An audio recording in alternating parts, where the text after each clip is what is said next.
The US Commerce Secretary just confirmed something that should terrify every Nvidia shareholder. 0 H200 AI GPUs have been sold to China. Not because Washington banned them, because Beijing is blocking the imports themselves. This is not a trade restriction.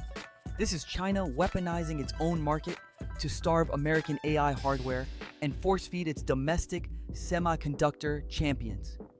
While retail investors celebrate Nvidia's supposed export dominance, institutional money is quietly watching the most dangerous game of chicken in modern tech history unfold. Let me show you exactly why this matters and which three tickers are positioned to profit from the chaos. Here is the macro conflict. Wall Street is not pricing in yet. China is not just restricting Nvidia.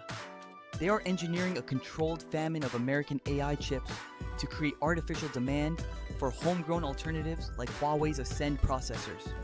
This is the exact playbook Japan used in the 1980s to destroy American DRAM dominance. Back then, Japan's Ministry of International Trade and Industry coordinated a decade-long strategy of import substitution and state-backed R&D that turned companies like Toshiba and NEC into global memory chip leaders. By 1986, Japan controlled over 80% of the global DRAM market, while American firms like Intel were forced to exit the business entirely. The parallel today is chilling. China's State Council is pouring $150 billion into its National Integrated Circuit Industry Investment Fund specifically to replicate this model in AI hardware. Now let me cross-verify this thesis with two hard macro data points that confirm the smart money is already repositioning. First, semiconductor capital equipment orders from China dropped 34% quarter over quarter in Q1 2026, according to semi-industry data. That is not a demand collapse. That is Beijing deliberately choking off foreign tooling purchases to redirect capital into domestic fabs like SMIC and Huahong Semiconductor. Second, look at the Shanghai Composite Semiconductor Index. It has outperformed the Nasdaq Semiconductor Index by 18% since January 2026, despite zero access to cutting-edge EUV lithography from ASML. This divergence tells you everything. Chinese semiconductor equities are pricing in a future where they do not need Nvidia or TSMC. They are pricing in autarky. And here is the kicker that retail investors are missing completely. Nvidia's own research teams cannot get enough GPUs internally, according to recent reports. If the company that makes the chips cannot secure supply for its own AI labs, what does that tell you about the fragility of global allocation? It tells you that the H200 blockade is not just a China problem. It is a systemic bottleneck that is about to trigger violent repricing across the entire AI hardware stack. Now let me give you three specific ticker strategies derived directly from this geopolitical chessboard. First, consider SMH, the VanEck Semiconductor ETF. This is not a buy and hold play anymore. Smart money is using SMH as a tactical short hedge against Nvidia's single country revenue concentration risk. If China successfully bootstraps its AI chip ecosystem, Nvidia's 20% exposure to Greater China revenue evaporates and SMH gets dragged down with it. Second, look at ASML Holding, ticker ASML. This is the only company on Earth that makes the EUV lithography machines required for sub-3 nm chip production. China is banned from buying these machines, which means every cutting-edge AI chip must be made in Taiwan, South Korea, or the US. ASML is the ultimate geopolitical moat play in a world where semiconductor supply chains are fracturing along ideological lines. Third, pivot into TSM, Taiwan Semiconductor Manufacturing Company. TSMC is not just Nvidia's foundry partner. They are now manufacturing Tesla's next-generation full self-driving hardware and Apple's M-series chips.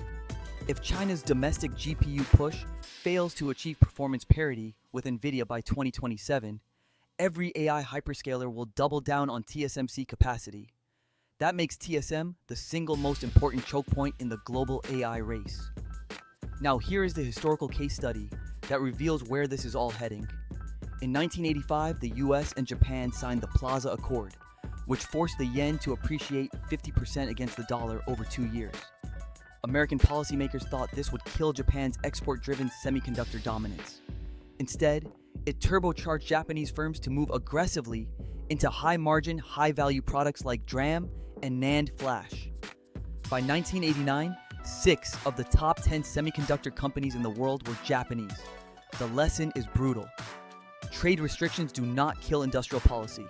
They accelerate it. China is not going to beg for Nvidia chips.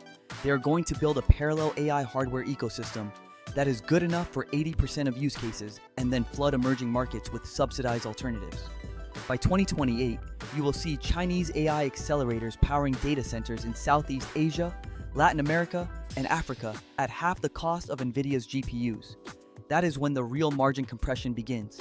And here is the final institutional insight that separates smart money from dumb money.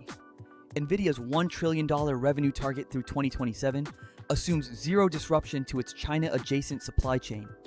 But if Beijing successfully decouples, that assumption collapses. Suddenly, Nvidia is not selling into a $3 trillion global AI infrastructure build-out. They are selling into a $1.8 trillion Western-only market, while China builds its own $1.2 trillion parallel stack. That is not a bearish thesis on Nvidia. That is a revaluation thesis that says the current 35x forward earnings multiple is pricing in a monopoly that no longer exists. The smart money play here is not to short Nvidia outright. It is to rotate into the picks and shovels companies that win, regardless of which AI hardware ecosystem dominates. That means ASML for lithography, TSM for foundry capacity, and selectively shorting overexposed pure-play AI chip designers through SMH. This is not about predicting the future. This is about positioning for the only two outcomes that matter. Either China fails to build competitive AI chips and Nvidia's monopoly extends another decade, or China succeeds and we get a bifurcated global semiconductor market where no single player has pricing power. In scenario 1, you want ASML and TSM because they are the infrastructure layer beneath Nvidia's dominance. In scenario 2, you want ASML and TSM because they are the only neutral suppliers that can sell into both ecosystems without violating export controls. That is what institutional-grade macro positioning looks like. You do not bet on outcomes. You bet on the structural choke points that profit regardless of which outcome materializes. The H200 blockade is not a headline. It is a signal that the AI hardware war has moved from trade policy into industrial strategy. And the firms that control the means of production, not the end products, are the ones that will capture the next decade of value creation. This analysis is for educational purposes only and does not constitute financial advice. All investment decisions carry risk, and you should conduct your own due diligence before making any trades.